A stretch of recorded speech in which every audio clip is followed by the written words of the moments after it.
As far as what I witnessed in Libya, for what's changed me, I think the hardest thing was to watch what Hamid and Tariq and the people in Libya were going through, because the changes they underwent were much bigger than anything that I personally went through. But it was on a daily basis really sad for me to see the suffering, which is one of the reasons I didn't leave Libya, because I knew that somebody needed to be there and show what they were going through.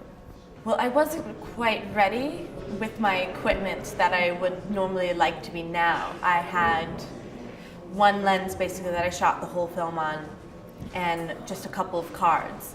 So I had to bring my laptop out with me to the front line, and I would have to shoot on a card and transfer the media while I was shooting on another card and do that whole process during the day. As far as choosing to be a war reporter, that was actually never really something that I thought I wanted to do. I was working in Cairo as a journalist and interested in the region, and when the revolution in Egypt happened, I felt that I again wanted to cover the next revolution in Libya, and then it turned into a war. And that was the beginning of how I started working in conflict. I think the situation right now in Libya is somewhat a state of anarchy.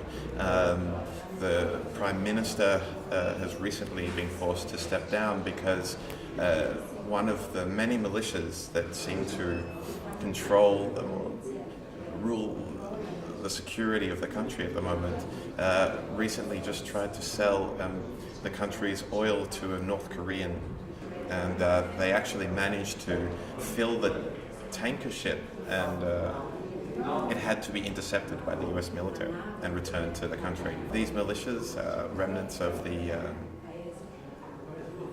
revolutionary fighters who were there to oust Gaddafi, they don't really have a role. They don't have a place. They don't have a military or a job or to go to. So they are sticking with their militias. Getting used to violence. I mean, I don't think that's something you ever really get used to seeing. I think it's something you see on different levels, and when you have your camera, I mean, Tim and I have spoken about this a lot. I've gone through things and I would call him or email Tim and kind of try to understand why you have to film sadness, and danger. And I think you described it to me that there's a reason that you need to show this to the outside world, because they need to really truly understand what happens in war, and the good and bad, all of it needs to be shown, and so your camera becomes that barrier for you. I think you never get used to the consequences of violence. Any human tragedy, you no matter how many times you see it, in fact, it doesn't get easier to witness, it compounds and becomes more difficult to watch time after time.